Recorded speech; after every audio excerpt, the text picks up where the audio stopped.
সারা দেশের নানা আয়োজনে উদযাপিত হচ্ছে আওয়ামী লীগের ৭৫তম প্রতিষ্ঠাবার্ষিকী।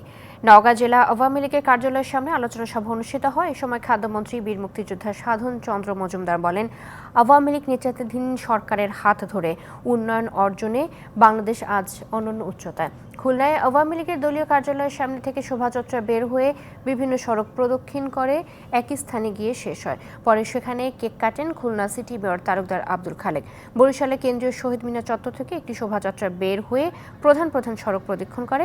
গোপালগঞ্জে টুঙ্গিপাড়ায় জাতিপিতা বঙ্গবন্ধু শেখ মুজিবুর রহমানের সমাধিতে শ্রদ্ধা নিবেদন করেন কেন্দ্রীয় নেতারা। পরে বঙ্গবন্ধু ও তার পরিবারের সদস্যদের রুহের মাগফিরাত কামনা করে ফাতেহা পাঠ ও বিশেষ মোনাজাত করা হয়। এছাড়া নড়াইল, ঝিনাইদহ, পটুয়াখালী, নাটোর, কুমিল্লা, দিনাজপুর, রাঙ্গামাটি, চাঁপাইনবাবগঞ্জ, পিরোজপুর, মাদারীপুর সহ সারা দেশে উদযাপিত হচ্ছে আওয়ামী লীগের প্রতিষ্ঠাবার্ষিকী।